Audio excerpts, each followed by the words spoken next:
আমি সহিহ বুখারীর প্রথম 7টি হাদিসের বাংলা অনুবাদ প্রদান করছি। হাদিস নং 01, আমল নিয়তের উপর নির্ভরশীল। হুমায়দি আবদুল্লাহ ইবনু জুবাইর থেকে বর্ণিত, তিনি বলেন, সুফিয়ান আমাদের কাছে হাদিস বর্ণনা করেছেন। তিনি বলেন, ইয়াহিয়া ইবনু সাইদ আনসারী আমাদের কাছে হাদিস বর্ণনা করেছেন।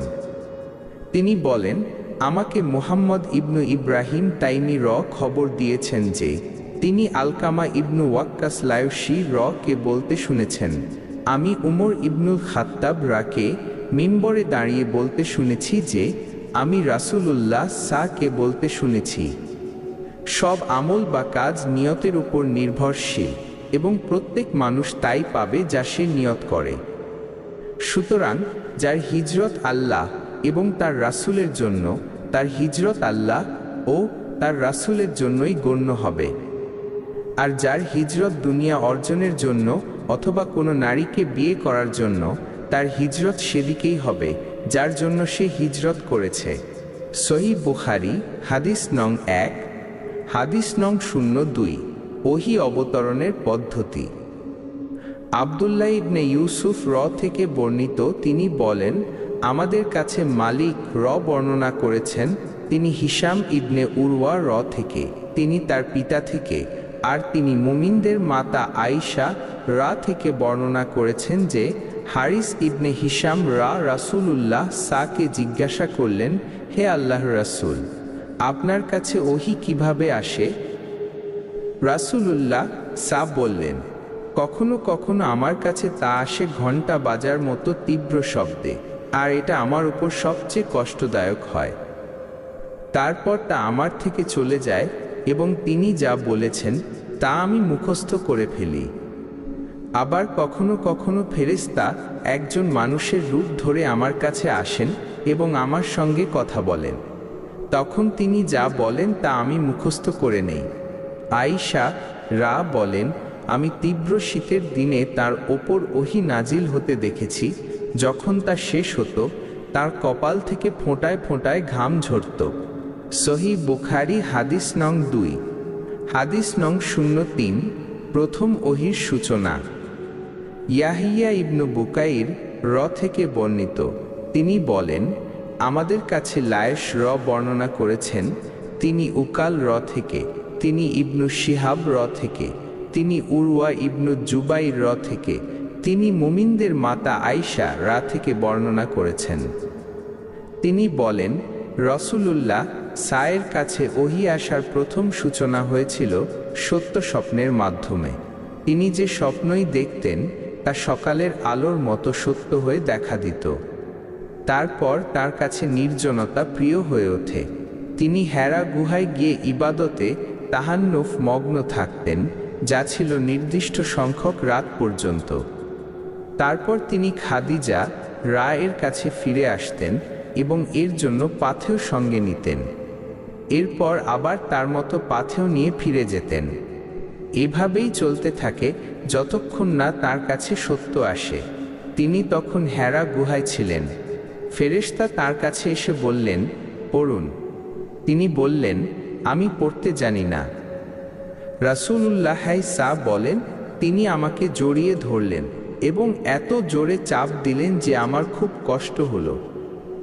এরপর আমাকে ছেড়ে দিয়ে বললেন, পড়ুন। আমি বললাম, আমি পড়তে জানি না। তিনি আমাকে দ্বিতীয়বার জড়িয়ে ধরে চাপ দিলেন, এতেও আমার খুব কষ্ট হলো। এরপর আমাকে ছেড়ে দিয়ে বললেন, পড়ুন। আমি বললাম, আমি পড়তে জানি না। তিনি তৃতীয়বার আমাকে জড়িয়ে ধরে চাপ দিলেন। তারপর আমাকে ছেড়ে দিয়ে বললেন, পড়ুন আপনার রবের নামে, যিনি সৃষ্টি করেছেন। সৃষ্টি করেছেন মানুষকে এক বিন্দু জমাট রক্ত থেকে। পড়ুন, আর আপনার রব মহামহিম। সূরা আলাক 96-1-3। রাসূলুল্লাহ কম্পিত হৃদয়ে খাদিজা বিনত খুয়াইলিদ এর কাছে ফিরে আসলেন এবং বললেন, আমাকে চাদর দিয়ে ঢেকে দাও, আমাকে চাদর দিয়ে ঢেকে দাও। তারা তাকে ঢেকে দিলেন যতক্ষণ না তার ভয় দূর হলো। তিনি খাদিজা কে সমস্ত ঘটনা জানালেন এবং বললেন, আমি আমার নিজের জীবনের ওপর ভয় পাচ্ছি। খাদিজা রা বললেন, আল্লাহর কসম, আল্লাহ আপনাকে কখনো অপমান করবেন না, কারণ আপনি আত্মীয়তার সম্পর্ক বজায় রাখেন, অসহায় মানুষের ভার বহন করেন, নিঃস্বদের সহযোগিতা করেন, অতিথিদের আপ্যায়ন করেন এবং সত্য পথে দুর্দশাগ্রস্তদের সাহায্য করেন। এরপর খাদিজা রা তাকে নিয়ে তার চাচাতো ভাই ওয়ারাকা ইবনে নাওফাল ইবনে আসাদ ইবনে আব্দুল উজ্জার কাছে গেলেন। তিনি জাহিলিয়াতের যুগে খ্রিস্ট ধর্ম গ্রহণ করেছিলেন এবং হিব্রু ভাষায় লিখতেন। তিনি ইনজিল বাইবেল থেকে আল্লাহর ইচ্ছায় যা ইচ্ছে তা হিব্রু ভাষায় লিখতেন। তিনি ছিলেন একজন অতি বৃদ্ধ ও অন্ধ ব্যক্তি। খাদিজা রা তাকে বললেন, ভাইয়ের ছেলে যা বলছে তা শুনুন। ওয়ারাকা তাকে বললেন, ভাইয়ের ছেলে, তুমি কি দেখছ? রাসূলুল্লাহ যা দেখেছিলেন তা তাকে জানালেন। ওয়ারাকা বললেন, এত সেই নামুস ফেরেশতা যিনি মূসা আয়ের কাছে এসেছিলেন। হায়, যদি আমি আপনার নবুয়তের সময় যুবক থাকতাম! হায়, যদি আমি জীবিত থাকতাম যখন আপনার সম্প্রদায় আপনাকে বের করে দেবে! রাসূলুল্লাহ বললেন, তারা কি আমাকে বের করে দেবে? তিনি বললেন, হ্যাঁ, যে ব্যক্তি আপনার মতো কিছু নিয়ে এসেছেন তার সঙ্গেই শত্রুতা করা হয়েছে। যদি আমি আপনার সেই সময় জীবিত থাকি তবে আমি আপনাকে জোরালোভাবে সাহায্য করব। এরপর অল্প দিনের মধ্যেই ওয়ারাকা ইন্তেকাল করলেন এবং ওহী আসা বন্ধ হয়ে গেল। সহিহ বুখারী হাদিস নং 3। হাদিস নং 04, ওহী ফিরে আসা। ইবনু শিহাব থেকে বর্ণিত, তিনি বলেন, আবু সালামা ইবনু আব্দুর রহমান আমাকে খবর দিয়েছেন যে জাবির ইবনু আব্দুল্লাহ আনসারী ওহী বন্ধ হয়ে যাওয়ার কথা বলতে গিয়ে বলেছেন, একদিন আমি হাঁটছিলাম, হঠাৎ আকাশ থেকে একটি আওয়াজ শুনলাম। আমি আমার দৃষ্টি উপরে উঠালাম এবং দেখলাম হেরা গুহায় যিনি আমার কাছে এসেছিলেন সেই ফেরেশতা আকাশ ও পৃথিবীর মাঝখানে একটি চেয়ারে বসে আছেন। আমি তাকে দেখে ভয় পেলাম এবং ফিরে এসে বললাম, আমাকে চাদর দিয়ে ঢেকে দাও। তখন আল্লাহ তাআলা এই আয়াতগুলো নাজিল করলেন, হে বস্ত্রাবৃত, উঠুন, সতর্ক করুন এবং অপবিত্রতা পরিহার করুন পর্যন্ত। এরপর থেকে ওহী আবার দ্রুত এবং নিয়মিতভাবে আসতে শুরু করে। সহিহ বুখারী হাদিস নং 4। হাদিস নং 05, কুরআন মুখস্থ করার পদ্ধতি। মুসা ইবনু ইসমাইল থেকে বর্ণিত, তিনি বলেন, আমাদের কাছে আবু আওয়ানা বর্ণনা করেছেন, তিনি মুসা ইবনু আবি আয়শা থেকে, তিনি সাইদ ইবনু জুবাইর থেকে, তিনি ইবনু আব্বাস এর থেকে, আল্লাহর বাণী ওহী তাড়াতাড়ি মুখস্থ করার জন্য আপনি আপনার জিহ্বা নাড়বেন না। সূরা কিয়ামাহ 75-16 সম্পর্কে বর্ণনা করেছেন। ইবনু আব্বাস বলেন, রাসূলুল্লাহ ওহী নাজিলের সময় খুব কষ্ট অনুভব করতেন এবং দ্রুত মুখস্থ করার জন্য তার ঠোঁট নাড়াতেন। ইবনু আব্বাস বলেন, আমি তোমাদের জন্য আমার ঠোঁট নাড়ছি যেমন রাসূলুল্লাহ নাড়াতেন। সাইদ বলেন, আমি আমার ঠোঁট নাড়ছি যেমন ইবনু আব্বাস কে দেখেছি। এরপর তিনি তার ঠোঁট নাড়লেন। তখন আল্লাহ তাআলা এই আয়াত নাজিল করলেন, ওহী তাড়াতাড়ি মুখস্থ করার জন্য আপনি আপনার জিহ্বা নাড়বেন না। এর সংরক্ষণ ও পঠনের দায়িত্ব আমাদেরই। সূরা কিয়ামাহ 75-16-17, অর্থাৎ আপনার বুকে তা একত্রিত করার এবং তা পড়ার দায়িত্ব আমাদেরই। সুতরাং যখন আমরা তা পড়ি তখন আপনি সেই পঠনের অনুসরণ করুন। সূরা কিয়ামাহ 75-18, অর্থাৎ আপনি মনোযোগ দিয়ে শুনুন এবং নীরব থাকুন। এরপর এর বিশদ ব্যাখ্যার দায়িত্ব আমাদের। সূরা কিয়ামাহ 75-19, অর্থাৎ এরপর আমাদেরই দায়িত্ব যে আপনি তা পড়বেন। এরপর থেকে রাসূলুল্লাহ এর কাছে যখন জিবরাইল আসতেন তখন তিনি মনোযোগ দিয়ে শুনতেন, আর যখন জিবরাইল চলে যেতেন তখন নবী তা পড়তেন যেমন তিনি পড়েছেন। সহিহ বুখারী হাদিস নং 5। হাদিস নং 06। রাসূলের দানশীলতা। আবদান থেকে বর্ণিত, তিনি বলেন, আমাদের কাছে আব্দুল্লাহ বর্ণনা করেছেন, তিনি ইউনুস থেকে, তিনি জুহরি থেকে। আর বিশর ইবনু মুহাম্মদ থেকে বর্ণিত, তিনি বলেন, আমাদের কাছে আব্দুল্লাহ বর্ণনা করেছেন, তিনি ইউনুস ও মামার থেকে, তারা জুহরি থেকে এর মতো বর্ণনা করেছেন। তিনি বলেন, আমাকে উবায়দুল্লাহ ইবনু আব্দুল্লাহ ইবনু আব্বাস থেকে খবর দিয়েছেন।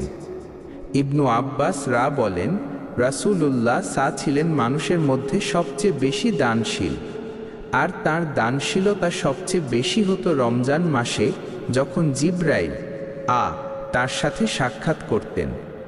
জিবরাইল রমজানের প্রতি রাতে তার সাথে সাক্ষাৎ করতেন এবং তাকে কুরআন শোনাতেন। তখন রাসূলুল্লাহ প্রবাহিত বাতাসের চেয়েও বেশি কল্যাণময় ছিলেন। সহিহ বুখারী হাদিস নং 6। হাদিস নং 07। রোম সম্রাট হিরাক্লিয়াসের সঙ্গে কথোপকথন। আবুল ইয়ামান আল হাকাম ইবনু নাফি থেকে বর্ণিত, তিনি বলেন, আমাদের কাছে আয়ব জুহরি থেকে বর্ণনা করেছেন। তিনি বলেন, আমাকে উবায়দুল্লাহ ইবনু আব্দুল্লাহ ইবনু উতবা ইবনু মাসউদ খবর দিয়েছেন যে আব্দুল্লাহ ইবনু আব্বাস তাকে খবর দিয়েছেন যে আবু সুফিয়ান ইবনু হারব তাকে খবর দিয়েছেন যে হিরাক্লিয়াস রোম সম্রাট তার কাছে কুরাইশদের এক কাফেলার মধ্যে লোক পাঠালেন। তারা তখন সিরিয়ায় ব্যবসা করত। এটা ছিল সেই সময় যখন রাসূলুল্লাহ আবু সুফিয়ান ও কুরাইশ কাফিরদের সঙ্গে একটি চুক্তি করেছিলেন। তারা তখন ইলিয়াতে বাইতুল মাকদিস ছিল। হিরাক্লিয়াস তাদের তার দরবারে ডাকলেন। তার চারপাশে রোমের গণ্যমান্য ব্যক্তিরা উপস্থিত ছিলেন। এরপর তিনি তাদের এবং তার দোভাষীকে ডাকলেন। হিরাক্লিয়াস বললেন, তোমাদের মধ্যে কে এই লোকটির সবচেয়ে নিকটাত্মীয় যে নিজেকে নবী বলে দাবি করে?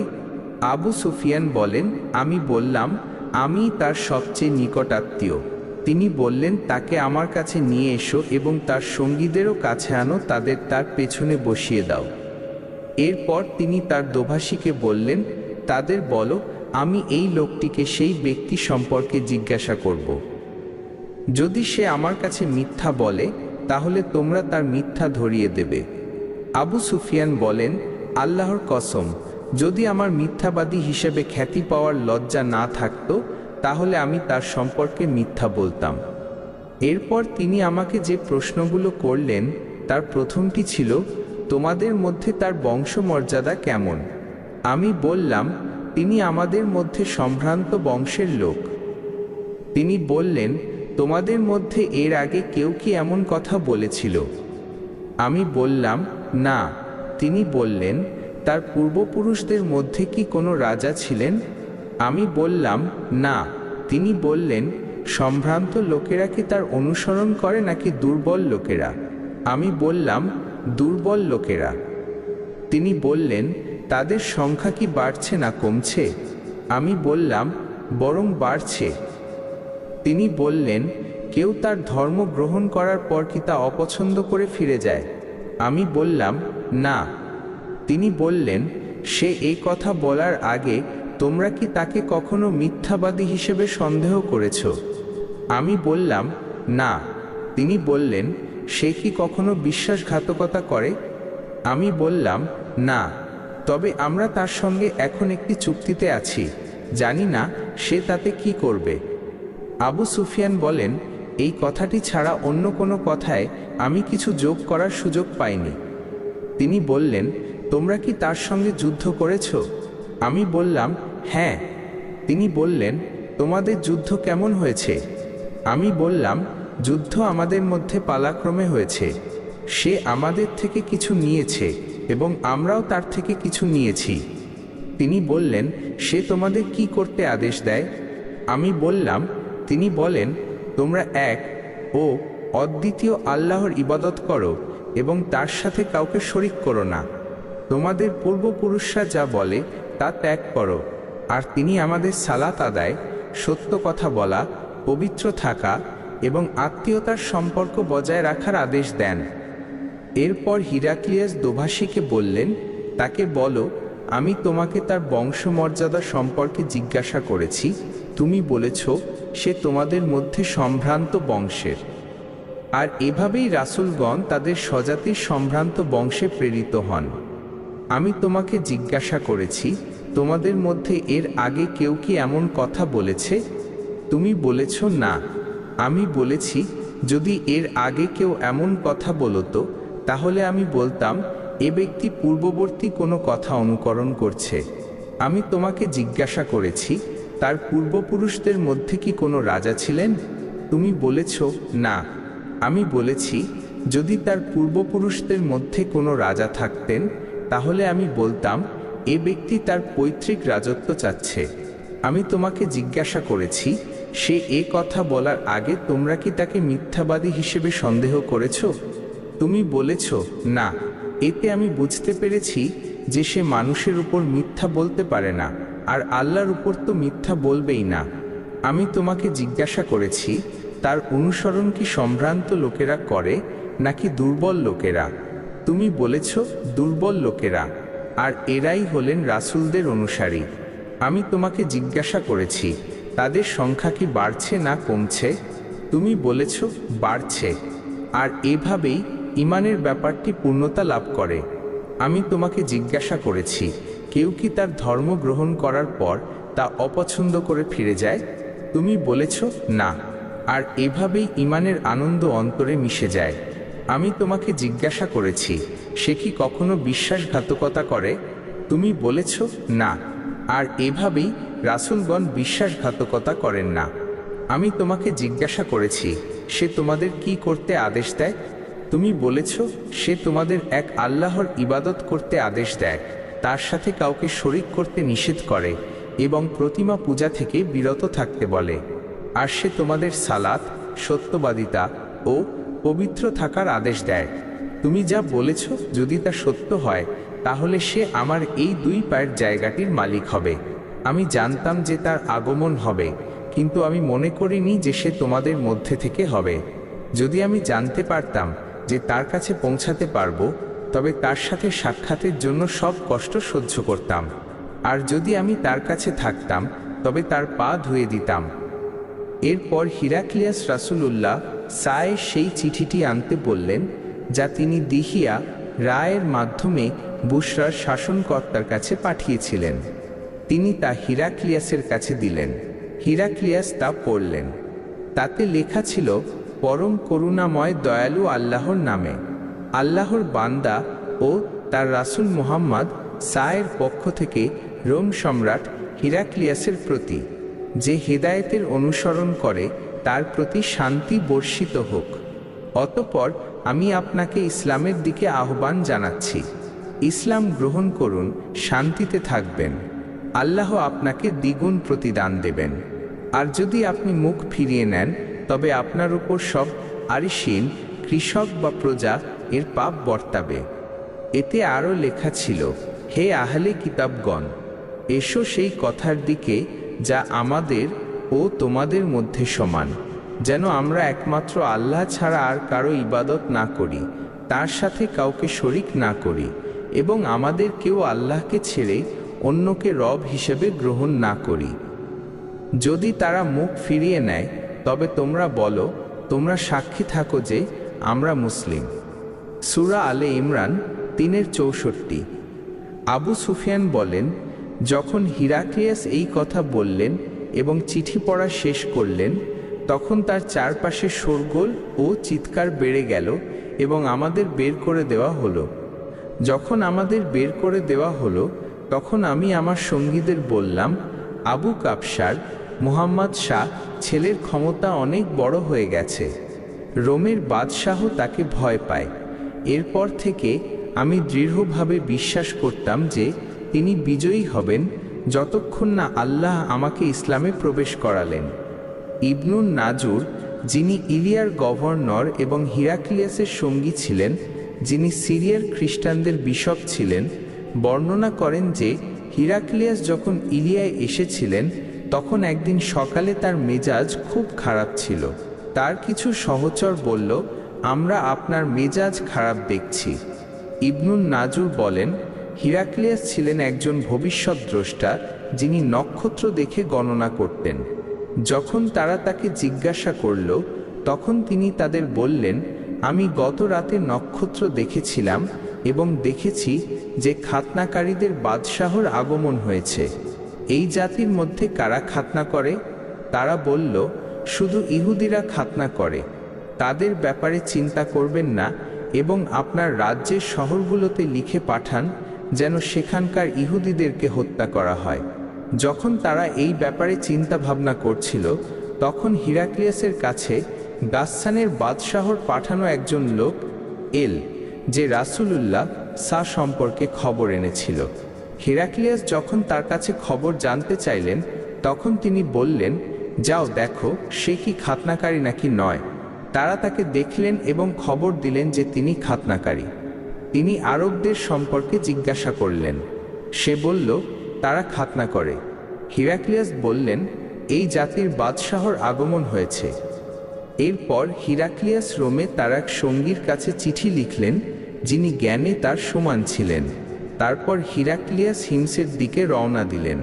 তিনি হিমসে পৌঁছানোর আগেই তার সঙ্গীর কাছ থেকে একটি চিঠি এল, যা নবী এর আগমন এবং তার নবী হওয়ার ব্যাপারে হিরাক্লিয়াসের মতের সঙ্গে একমত ছিল। এরপর হিরাক্লিয়াস হিমসে তার একটি প্রাসাদে রোমের গণ্যমান্য ব্যক্তিদেরকে একত্রিত করলেন এবং দরজা বন্ধ করার আদেশ দিলেন। এরপর তিনি উপরে উঠে বললেন, হে রোমবাসী, তোমরা কি কল্যাণ ও সঠিক পথের দিকে আসতে চাও এবং তোমাদের রাজত্ব স্থায়ী করতে চাও? তাহলে এই নবীর কাছে বাইআত গ্রহণ করো। তখন তারা বন্য গাধার মতো দরজাগুলোর দিকে ছুটে গেল এবং দেখল যে সেগুলো বন্ধ করা। যখন হিরাক্লিয়াস তাদের এই প্রত্যাখ্যান দেখলেন এবং তাদের ঈমান আনার ব্যাপারে হতাশ হলেন, তখন বললেন, তাদেরকে আমার কাছে ফিরিয়ে আনো। এরপর তিনি বললেন, আমি কেবল তোমাদেরকে তোমাদের ধর্মের ব্যাপারে পরীক্ষা করছিলাম যে তোমরা কতটা দৃঢ়। আমি তা দেখে নিয়েছি। তখন তারা তাকে সিজদা করল এবং সন্তুষ্ট হল। এভাবেই হিরাক্লিয়াসের শেষ পরিণতি হল। সহিহ বুখারী, হাদিস নং 7।